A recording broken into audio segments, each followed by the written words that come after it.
un programa de análisis en donde escuchamos las distintas voces que forman el quehacer político, conducido por Jerónimo Flores en una mesa de discusión con expertos. Hola, ¿qué tal? Buenas tardes. Qué gusto poder saludarlos a todos ustedes. Y como siempre, le damos la mejor de las bienvenidas a este su programa de Ecos de la 4T. Esperamos y le deseamos que en donde quiera que se encuentre, esté teniendo una muy bonita tarde. Hoy es jueves, día de Ecos de la 4T. Y estamos transmitiendo desde la ciudad de Guadalajara, Jalisco. Sí, escuchó bien, desde Guadalajara, capital de Jalisco. Lo hacemos convencidos de que si alguien ahora tiene algo que decir o que hablar, este es el mejor momento. En la conducción, Jerónimo Flores González, y en la producción, Víctor, Jorge y Pamela, a quienes saludo. Se los llevaremos a todos ustedes con el mejor de los gustos. Mire, lo invitamos a que se quede con nosotros. Todos los integrantes, por supuesto, ya conocidos por usted, les hemos preparado un muy buen programa. Y gracias por apoyarnos. En un momento, comenzamos. Bueno, desde luego muy contentos de nueva cuenta por estar con ustedes. Es otro programa más. Ya se encuentra aquí en el estudio y me da mucho gusto saludarlo. Nada más ni nada menos que al profesor Gabino Berumen Cervantes. Profesor Gabino, ¿cómo está? Buenas tardes. Qué gusto, buenas tardes. El gusto es mío saludarlo como Gracias, siempre. Gracias, igualmente. Pues contento, mire. Sí, aquí pues. Ya está en el estudio Eduardo. Sí. Gratamente nos acompaña Alex. Alejandro En un momentito Sañudo. ya estará aquí también dándonos sus puntos de vista. El buen George. Excelente. Pamela, mire. Excelente. Un equipo formidable. Sí. Y luego una tarde agradable el clima. Sí, ya empieza a haber calor humano. Sí, igual como calor político y calor humano. Igual está haciendo calorcito, ¿no? Lo político. Sí. Pero es lo ideal para estas fechas. En estas fechas tenemos que estar a tono. Sí, ¿no? Sí, por supuesto. Hay que darle rienda suelta a la actividad política en todos los órdenes. Aún con esta cuestionada democracia por la que vivimos. Bueno, es que efectivamente cuando la oposición se refiere a este tipo de denostaciones democráticas, que no hay democracia en México, pues simplemente habría que hacer un recuento de todas las participaciones que han tenido hoy día la derecha en la calle, sin ningún agravio, sin ninguna presencia intimidatoria por parte de la autoridad policial, que pudiera ser represiva a frenar esas manifestaciones. Y ahí está la prueba de que asistieron el domingo pasado al Zócalo y no pasó nada. Se manifestaron democráticamente. Entonces, el hecho de estar pensando que vivimos en un régimen dictatorial, pues es iluso pensarlo, porque pues no se ve en ningún estrato de la propia sociedad, ni en los estratos más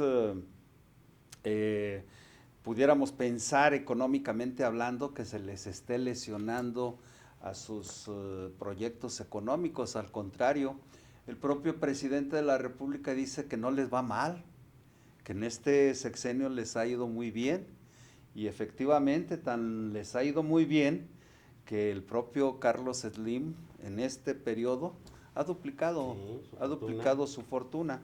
Entonces, de ser uno de los hombres más ricos de América Latina, o el más rico, habría que precisarlo, es el hombre más rico de América Latina, por lo tanto, ahí está como muestra un botón de que no les ha ido mal a la oligarquía mexicana, pero pues ellos quisieran tener poder político y sin duda el poder económico. Ese ya lo tienen, pero anhelan el poder político, cosa que el pueblo organizado, el pueblo que ya sabe dónde están los estamentos sociales oligárquicos, pues sabe perfectamente que no les van a dar no le van a dar esa primacía de volver por sus fueros. Por lo tanto, tendrán que luchar democráticamente, y si en el futuro vuelven otra vez, bueno, pues también el presidente ya lo dijo, el pueblo quita y el pueblo pone. El pueblo tiene ese inalienable derecho de poner a sus gobernantes en el momento que ellos decidan, sobre todo en los procesos constitucionales, cuando este fenómeno se ha visto que ha transcurrido con una paz social, que eso es lo más importante. Entonces, no hay de ninguna manera ningún extravío, ni mucho menos que podamos sentir que hay pues un proceso antidemocrático. Por lo tanto, yo considero que la oposición, más que estar desatinada en sus opiniones, está preocupada porque no le pueden quitar una pluma a ese gallo. En términos juaristas, En términos... siguen haciendo lo que el viento... En términos juaristas, sí, efectivamente. También, no le quita ninguna pluma al gallo, y lo mismo también. Sí, le hacen lo que el viento a Juárez. Le hacen lo que el viento a Juárez, por lo tanto, están desesperados porque buscan por un lado, por otro. Hoy, con estas etiquetas que han salido en 3 medios internacionales, tanto en Europa como en Estados Unidos, y aquí particularmente, pues como le han dado rienda suelta a eso que es verdaderamente una falacia y una mentira, de que el presidente en el 2006, ya lo habíamos comentado en alguna ocasión, que había recibido más de $2 millones producto del crimen organizado. Y los que vivimos en ese tiempo, en el 2006, y particularmente en el meollo de la campaña electoral, pues vimos las penurias con las que pasábamos para hacer esa campaña, que de veras, si no ha sido por ese fraude electoral que vivimos, yo creo que el presidente, con esa capacidad que tiene hoy de procesar todas sus acciones de gobierno, con 12 años menos, con más energía, hubiera impulsado más cambios para la transformación. Entonces, creo yo que, desde luego, hoy vivimos algunos asuntos que tienen que ver con este proyecto de cambio y de la cuarta transformación. Profesor,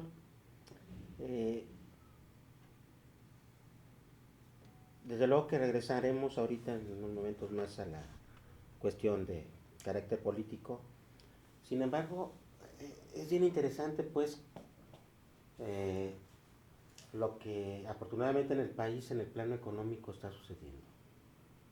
Se dan cifras, si mal no recuerdo, por el INEGI, de que México alcanzó un crecimiento de 3.2%, sí, que ya lo quisieran otros países, incluyendo más, Estados Unidos, y más saliendo de una crisis como la que trajo la pandemia del COVID. Por otro lado, para sorpresa de muchos, inesperadamente también creó la inflación baja. Sí, es uno de empleo. Es uno de los países que tiene menor inflación. Sí. Y que le ha tenido registros muy favorables en materia de lo que pudiéramos pensar el combate al desempleo que se vivía en tiempos pasados, y ahora que también está considerado como uno de los países que tiene un alto índice de empleo de su población, que se han creado más de 1 millón de plazas laborales. Entonces, creo que esa expectativa está cubierta, y desde luego que no se puede pensar que la economía del país esté trastocada. sobre todo porque pues los indicadores que hay son precisamente más halagüeños que los que tiene el propio Coloso del Norte, Estados Unidos. Nosotros hemos tenido un mayor crecimiento en términos reales en materia de economía, más de 3 puntos, ya proviniendo de un fenómeno de problema de carácter pandémico, que no fue dativo única y exclusivamente de nuestro país, sino que fue a nivel internacional, y esa superación de esa crisis económica que se vivió en todo el mundo, pues nosotros la superamos rápidamente. ¿Merced a qué? Que tenemos finanzas sanas. Y no hubo endeudamiento. Y no hubo endeudamiento.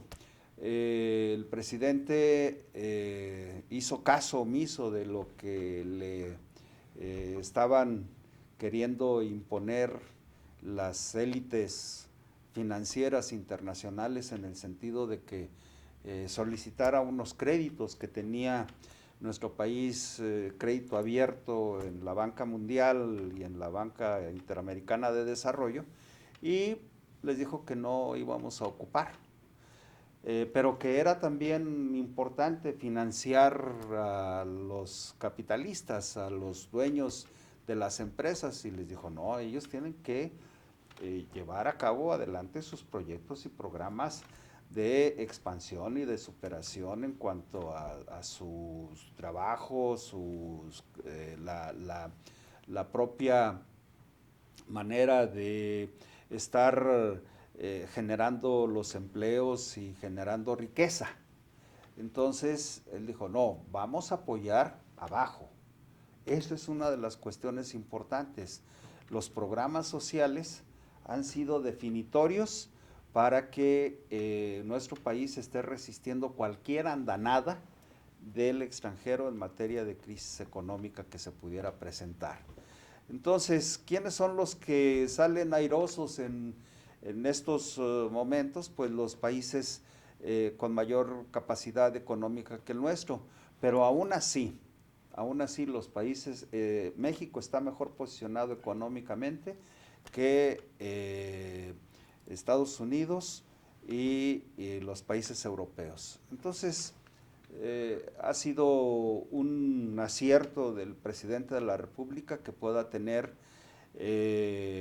este compromiso con la población en términos generales, de que el presupuesto esté bien direccionado, y ese presupuesto lo ha hecho precisamente que rinda en base a ¿qué?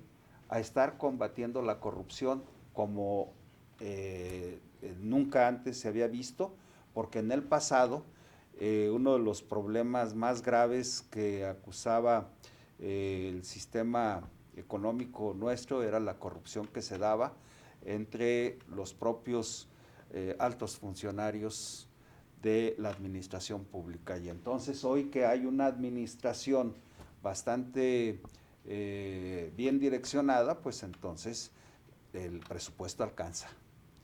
Y como dice el presidente, cuando la milpa se da bien, hasta el pájaro alcanza.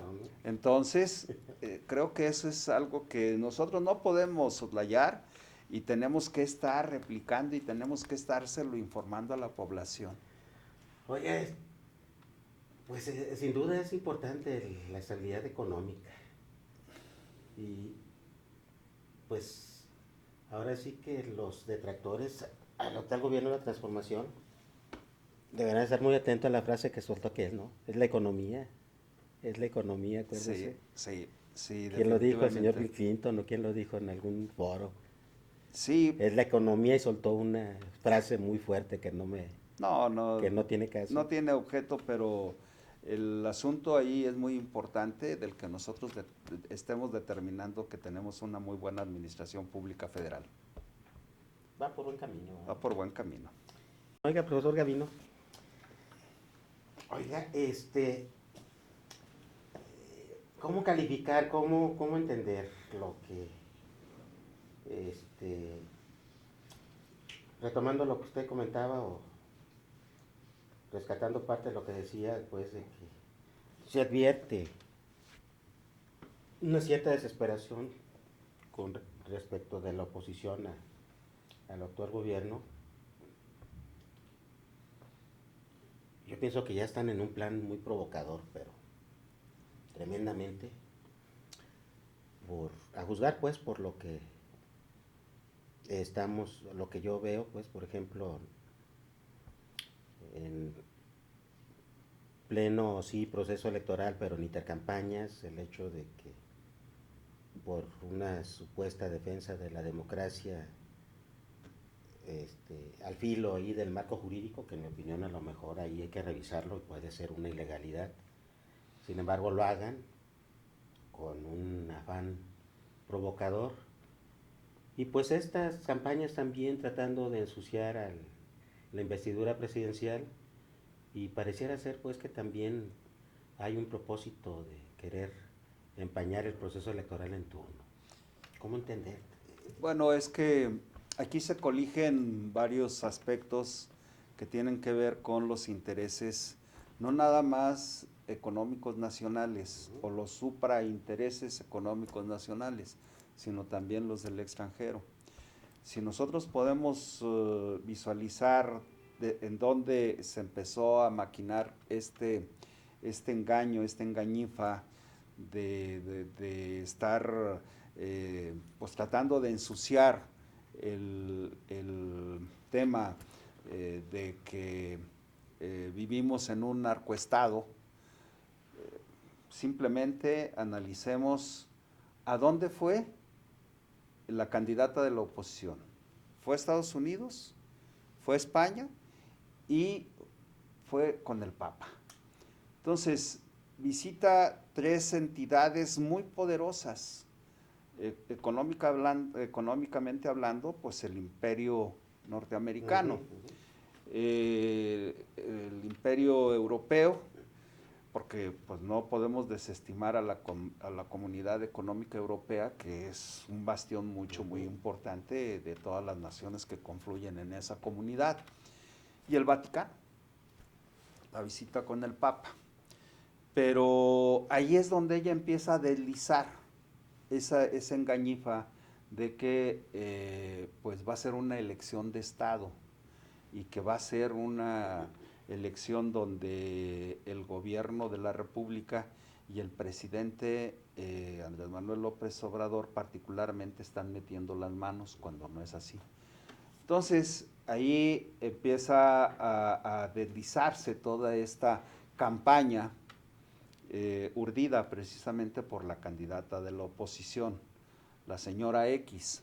Luego se va a Europa, igual, hace lo mismo, la misma táctica, y entonces los medios internacionales empiezan a replicarlo de tal suerte que quieren generar una burbuja en la cual haya precisamente esa percepción de la población que crea que efectivamente el presidente está ligado a estas actividades ilícitas de los personajes del crimen organizado. Y luego también pues que la candidata pues va a ser más de lo mismo. Entonces que la candidata está recibiendo también financiamiento de esos grupúsculos. Entonces creo que al parecer están muy bien orquestados, tanto los medios internacionales como los nacionales, para que se esté replicando esto a lo largo de la campaña que apenas empieza. O sea, esta campaña sucia apenas empieza. Se va a recrudecer a lo largo de los 3 meses de campaña.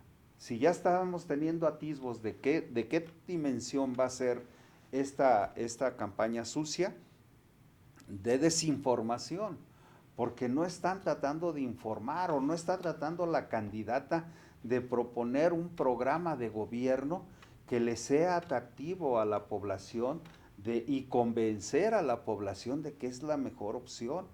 Entonces las mediciones que hay en los medios demoscópicos sabemos perfectamente que está muy empequeñecida con relación a los porcentajes de aprobación que tiene Claudia Sheinbaum. Entonces la señora X se ve con un margen de desaprobación de más del 57%, en tanto que Claudia Sheinbaum se ve con un margen de desaprobación de un 13%. Entonces es muy desproporcionado. Eso es en cuanto a la desaprobación, por quien jamás votaría. Entonces, el 57%, que es muchísimo, hablando en términos porcentuales, de que nunca votarían por la señora X, pues es mucho. Entonces, ese grado de desesperación, por más que inventan, por más que hacen campañas de guerra sucia, pues también el asunto no les ha dado resultado. Por lo tanto, creo que no van a tener éxito. Sin embargo, no podemos echar las campanas al vuelo. Lo importante es que ya estamos curtidos y curados de espanto. Sí. Pero como usted atinadamente dice. Sí, así es. Pues por resistir, ¿no? Si claro. algo hemos aprendido es eso. Así es. A seguir resistiendo. No nos queda de otra más que seguir para adelante, sin voltear atrás y mucho menos en las condiciones que nos están queriendo poner contra la pared, cuando estamos muy echados para adelante. Profesor Gavino, muchas gracias. Un gusto. Aquí estamos. Semana. Con gusto. Damos un corte y regresamos. Ya estamos de regreso y muchas gracias por continuar con nosotros. Tenemos ya aquí en el estudio un invitado muy especial, el profesor y abogado Alejandro Sañudo. ¿Cómo estás, mi Alex? Bien, bien. Buenas tardes, qué gusto saludarte, Alejandro. Y un saludo a todo al público aquí presente. Y pues quiero yo señalar varios puntos. Adelante, mi querido Alex. En la marcha de los rosados, qué caray, ok. y hay que ponerles talco porque andan muy rosados.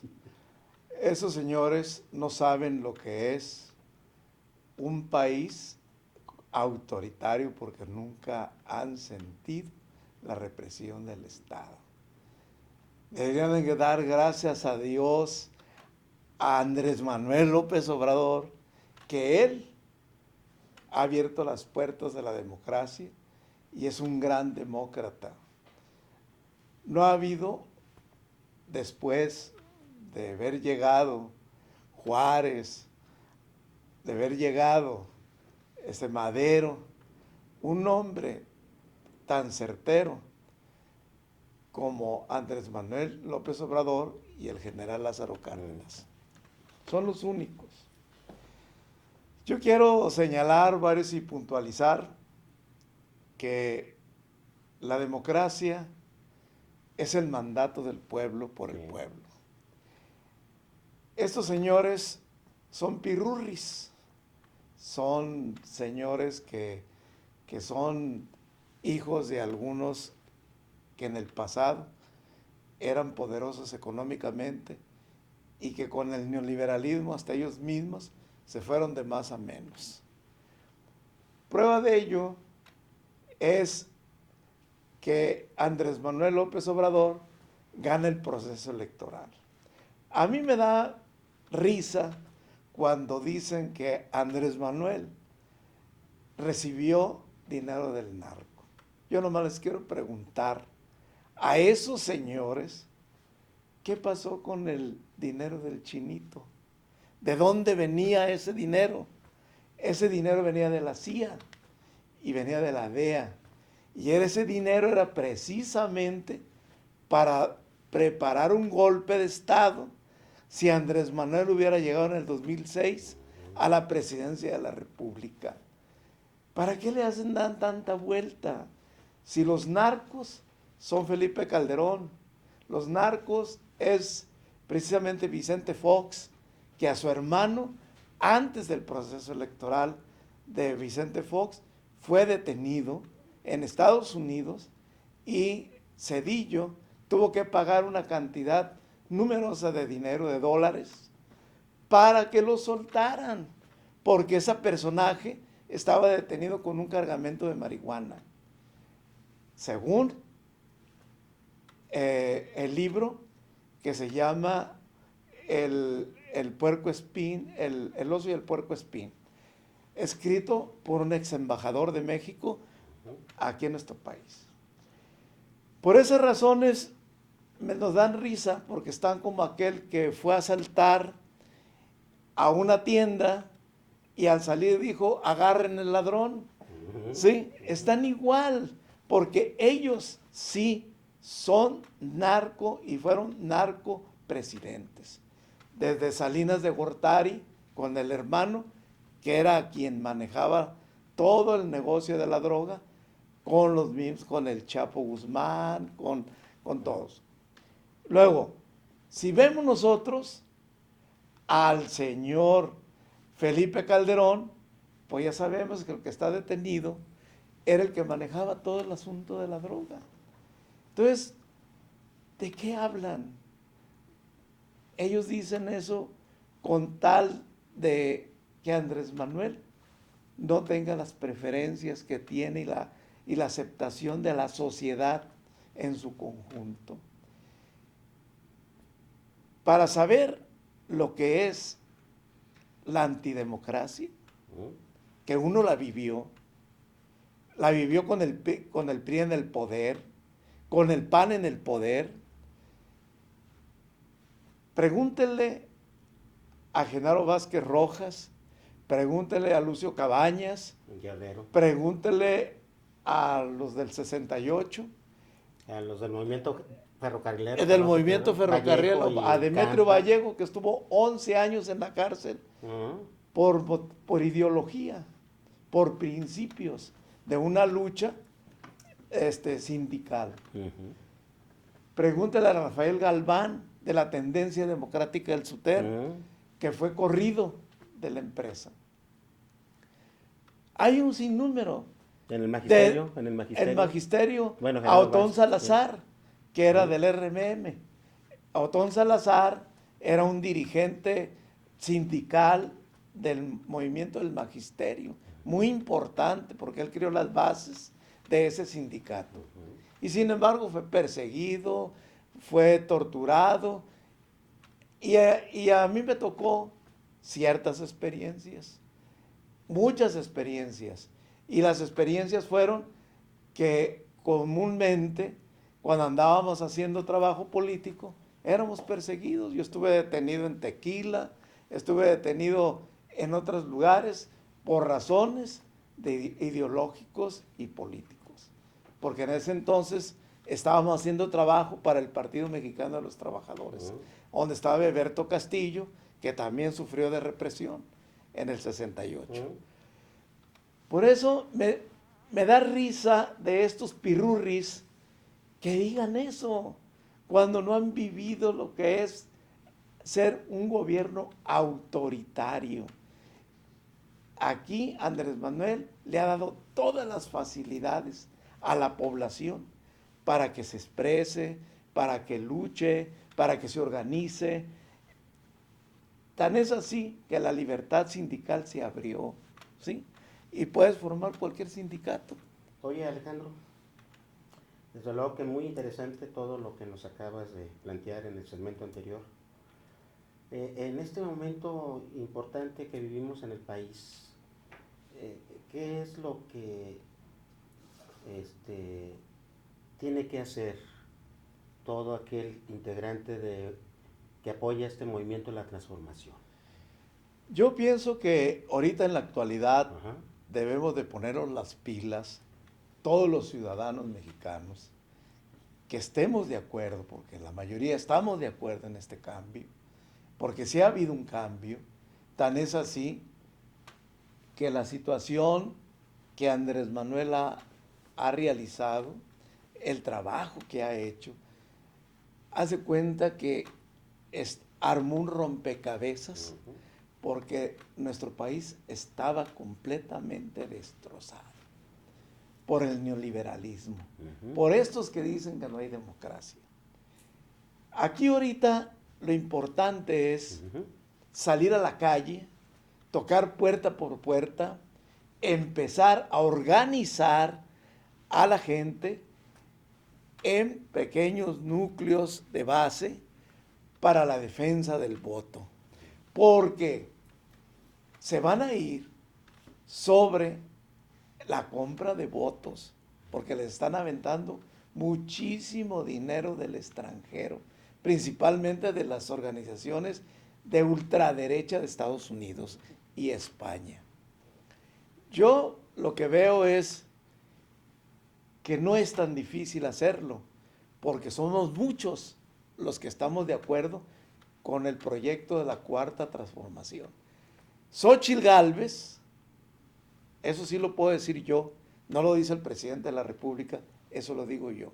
Es un insulto a la inteligencia, es un insulto a la estética y es un insulto a la moral. Es una mujer que tiene el cerebro carcomido por el microbio de la ignorancia. Por esas razones tenemos una gran ventaja, porque tenemos una gran candidata a la presidencia de la República, porque Claudia sabe muy bien cómo hacer las cosas. Yo la conozco bien a Claudia desde 1994, 95. Estuvimos en reuniones con Vallejo, con Eberto, con muchas cosas de antes, cuando fue el movimiento estudiantil que a ella le tocó. Pero la más tristeza que me da a mí es ver a Jesús Zambrano, que dijo que era guerrillero, era de la Liga 23 de septiembre en ese entonces. El dirigente del PRD, ¿te refieres? Dirigente del PRD. Era él, Jesús Zambrano, era de un grupo que se llamaba Los Enfermos. Se enfermó tanto que se fue a la ultraderecha. ¿Sí? Esa es la realidad. Es un pobre señor que lo que quiere es cachar no votos, quiere cachar dinero. ¿Sí? Traicionó el movimiento. Todos sus cuestiones ideológicas. Principios ideológicos. Sí. Por eso nosotros tenemos una gran ventaja que debemos de aprovechar y empezar a hacer una estrategia política de organización y estructuración. ¿Sí? ¿Eso crees que sea el mejor antídoto para poder sortear Así es. la circunstancia coyuntural actual? Sí, porque es una guerra cibernética. No es una guerra que digamos de iguales. Le están inyectando muchísimo dinero a la guerra cibernética, a la que le llaman inteligencia artificial. La inteligencia artificial. Eso ahorita en esta actualidad están pagando, creo que es $1 millón mensuales. ¿No? Sí. ¿No? Hay una cosa pues sí, que están dándole para tratar de crear una antifama de Andrés Manuel. No lo van a poder tumbar. No le van a quitar el 76% que trae de aceptación ante la sociedad. Eso ya no lo pueden hacer. Ya es a toro pasado. Ya Andrés Manuel está bien amarrado. Andrés Manuel no tiene cola que le pisen, señores. Ustedes sí tienen una cola más grande que el Cucutec, ¿sí? Porque ustedes son gente que ha vivido de la política. Miren, a mí me tocó ver la privatización de ferrocarriles, me tocó ver la privatización del sector salud, me tocó ver la privatización de los ingenios azucareros, la privatización de todos los... Yo les decía en una reunión que tuvimos hace mucho tiempo, se va a privatizar todo y van a dejar como postre la energía eléctrica. Todo lo que era energía es el postre para cerrar la privatización. Afortunadamente llegó Andrés Manuel y echó todo para atrás. Eso fue lo afortunado. Y ahora, el regresar dinero para los adultos mayores, y a ti te lo digo, adulto mayor, fue por una razón, porque es un reparto equitativo de la riqueza, de la cual, de los impuestos que pagan los ricos, le está dando a la gente que necesita. Punto. Muy bien, Alex, pues mira, muy interesante desde luego lo que nos acabas aquí de plantear para reflexionarlo. Y pues, ¿qué te parece si el siguiente programa te lo permite tu agenda? Te esperamos, Alex, Sí, aquí estoy. para seguir abordando esos Aquí estoy. temas, ¿no? Sí. De relevancia. Sí, cómo Y no. más pues que ya se viene el proceso electoral. El- Tú eres un apasionado de eso, mi Así Alex. es. Me dará mucho gusto que nos estés dando tu opinión. ¿Cómo ves? Órale, está bien. ¿Sale? Sale. Alex, Nos vemos. muchas gracias por todo. Hasta luego. Vamos a un corte y regresamos. Qué bueno que sigue con nosotros. Continuamos. Ya está aquí en el estudio para su participación semanal. Nada más y nada menos que el abogado Eduardo Montaño Ramírez. Eduardo, ¿cómo estás? Buenas tardes. Bien, aquí saludándote y escuchando aquí a los compañeros como El profesor Gavino, Cojutec, hacía mención del Cojutec, que fue un cometa con una cauda muy grande, muy grande, miles y miles de kilómetros. Entonces, digo, nomás una apreciación, Sí, una sí, aclaración. ¿No?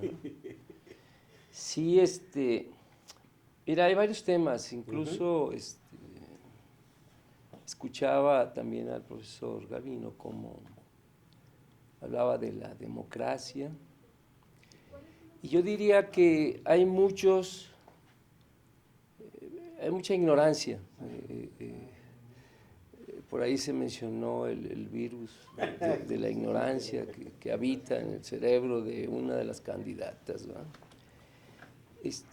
Sí, hay una ignorancia, y sobre todo respecto a los conceptos. Cuando se habla de democracia, ¿qué es la democracia? ¿No? Hay definitivamente,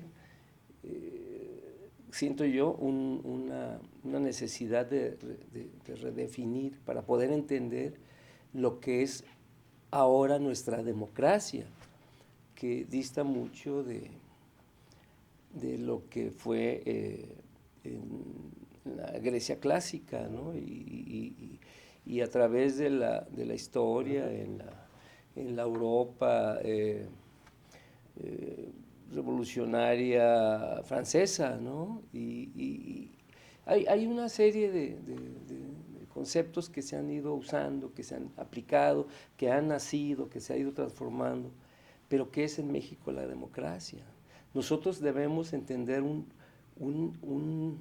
nuevo concepto, una nueva forma de vivir, nos lo dice el artículo 3 de la Constitución, que Sí, entiende... la educación, el modelo educativo. Que entiende la educación, la Como democracia una forma de como vida. una forma de vida. Bien, entonces nosotros tendríamos que definirlo. ¿Y qué es la democracia? No es un proceso electoral. La democracia no es nada más un momento electoral, un proceso electoral, una elección o varias elecciones. No es. Y con mucho ahí se agota. No es eso, no tiene el significado de la democracia. Es una parte, es una parte de la democracia.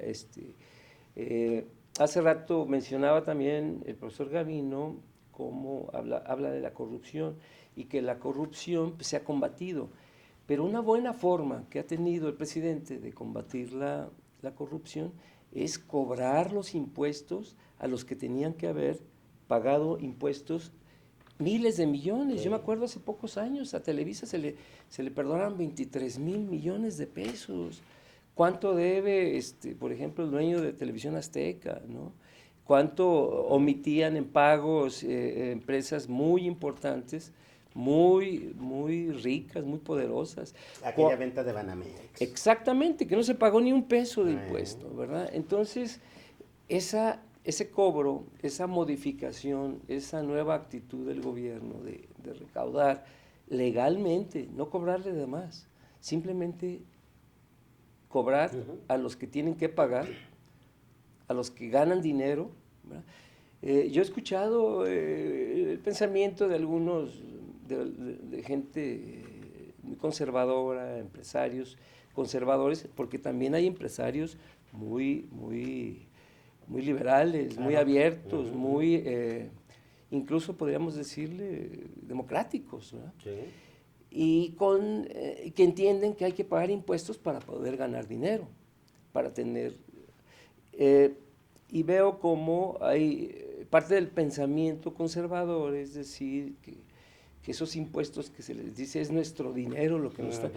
Ese es dinero que ganas, sí, y que tienes que pagar porque ganas dinero en este país, porque tienes el permiso lícito, tienes la libertad de invertir, la libertad de generar impuestos, sí, de generar empleos, pero tienes que pagar impuestos.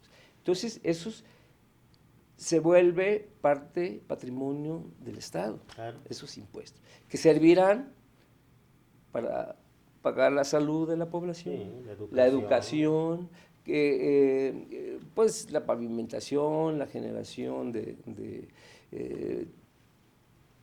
puertos, aeropuertos, vías, La impartición de la justicia. sistemas de comunicación, la impartición y el pago de todas las instituciones del Estado para que pueda funcionar. Entonces, esa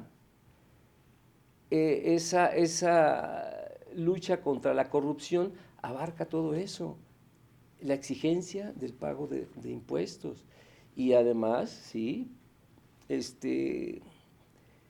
pues tener vigilancia sobre el destino de los dineros, cómo se distribuye.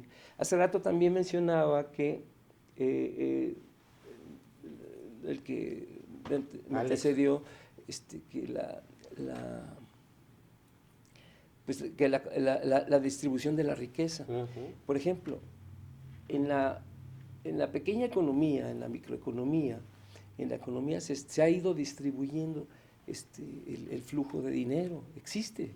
Hay un gran movimiento de dinero y eso se mide de otra manera, no con las inversiones. Hay otras formas de medirlo. Nos comentabas de ese ejercicio que nos ibas a explicar, de cómo se mide el manejo de esos dineros. Sería un poco difícil ahorita, pero la economía,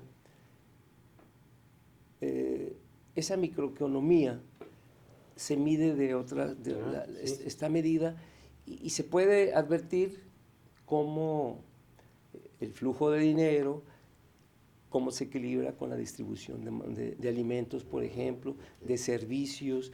Y cada ciudadano puede ver a su alrededor cómo se vende, cómo se compra, qué hace falta. Y podemos entender que no hay carestía de nada, no hay nada. Y en el renglón que tú quieras observar, en el renglón que tú quieras posar tu vista, en el sector automotriz, en el sector laboral, en la educación, en todas partes se ve que está funcionando, ¿verdad? Por ahí oigo que este país se está destruyendo, se está cayendo, ¿verdad? Y sales a la carretera, aquí a Manzanillo, y ves cientos, quizá miles de contenedores que van y vienen, o que son transportados por el tren, de 3 pisos, o sea, en cada vagón de tren existen tres contenedores y cuentas, pues yo llegaba hasta 60 y tantos y los veo pasar y sigue. Entonces, y es diario, todos los días ese flujo. Entonces, hay mercancías. Y yo en mi casa puedo ir al mercado más cercano, al tianguis, a un supermercado, a la tienda de la esquina. Sí, encuentras, no hay escasez, lo que sea, como tú dices, lo que sea. Si buscas alimentos de todo tipo, de cualquier nivel, hay papel sanitario, mantequilla, lácteos, lo que tú quieras encuentras. Ahora, a veces nos trae uno suficiente, de que es otra cosa, ¿no? Pero de que pues yo no veo hambre, no veo sí hay pobreza, sí hay ciertos cierta pobreza que no se puede abatir, son muchos los factores. Entonces, todo eso para poder entender que la democracia no es nada más ese proceso electoral, ni es el concepto clásico que nos enseñaron, ¿verdad? El concepto eurocéntrico, ¿no?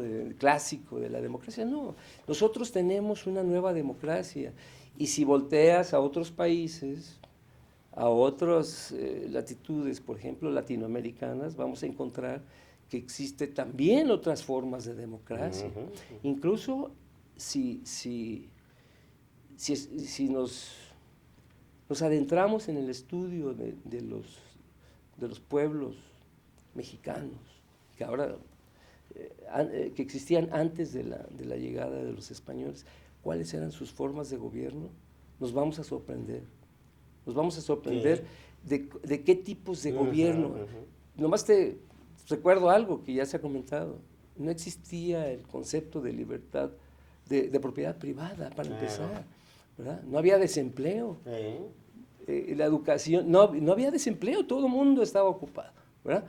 Entonces había otras formas de gobierno que se tienen que estudiar. Y mira, yo ya, pues un poco apresurado, yo quisiera hacer nada más una acotación con respecto a otro tema muy diverso de lo que hemos hablado. Ya hemos venido platicando, comentando. En días pasados, como quizá nos dará tiempo en otro momento de abundar en los ismos, ¿verdad? Como los ismos, también hay una gran ignorancia sobre qué significan pues algunos de esos ismos que ahora se usan con el pretexto de golpear, de despertar temor en la población, que viene el comunismo, que viene el socialismo, y la ignorancia que hay respecto a lo que significan algunos de esos ismos, como el fascismo, como el nacionalsocialismo. Pero hay algo muy importante, muy nuevo, el sionismo.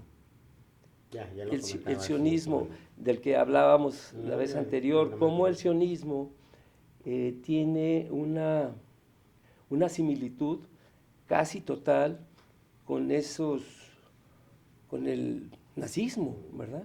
Que es un Estado supremacista, que es un Estado con un elemento racial muy importante, pero también con un elemento espiritual, porque